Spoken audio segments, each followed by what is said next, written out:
Olá, fui revisar se recentemente saiu alguma coisa mais nova sobre superioridade ou não das diferentes técnicas de punção, longitudinal, transversa ou oblíqua.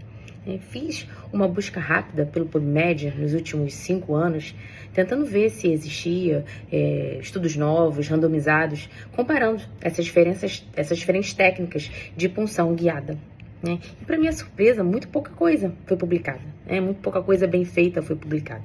Então, eu selecionei alguns artigos que eu julguei mais bem elaborados para a gente discutir um pouquinho aqui. Esse primeiro trabalho, de 2013, um pouquinho mais antigo, numa revista de um fator de impacto de 1,99, um grupo de Baltimore, nos Estados Unidos, com 55 médicos experientes, ele comparou duas técnicas de punção, a longitudinal e a transversa, mas foi em phantom, não foi em modelo humano, não foi em paciente, então aí a gente já tem um viés de confundimento. Ele comparou essas duas técnicas, longitudinal e transversa, na punção da veia axilar. E ele mostrou que a técnica longitudinal tinha maior sucesso na canulação na primeira tentativa e uma menor necessidade de reposicionamento da agulha.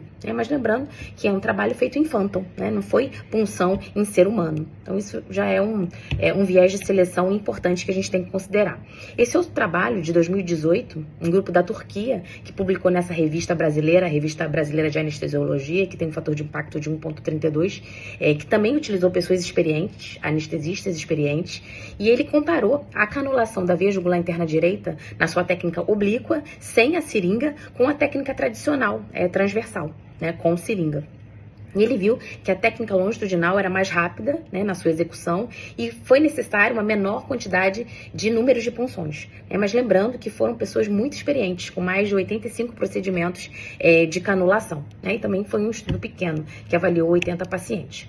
Esse outro trabalho, publicado em 2017, numa revista de fator de impacto de 3,7, ele comparou a canulação da veia axilar no eixo longitudinal contra o eixo transversal. E ele já mostrou o contrário, que a técnica transversal, você precisava de menos tentativas e menor tempo. E com esse grupo avaliou complicações e viu que a quantidade de complicações foi semelhante entre os dois métodos. E mais recentemente, o trabalho mais recente que tem, agora de 2023, numa revista e sim, de um fator de impacto importante, de 9, a Critical Care Medicine, um grupo da Polônia, de 2 centros universitários, 2 terapias intensivas, ele comparou a canulação da veia jugular interna direita no seu eixo transversal contra a veia axilar no seu eixo longitudinal. E ele viu que não tinha diferença no sucesso da punção nem das complicações, um trabalho mais robusto, apesar dele ter comparado dois vasos diferentes da punção, e ele mostrou que não tem diferença no que mais impacta, que é a assertividade da punção e de complicações.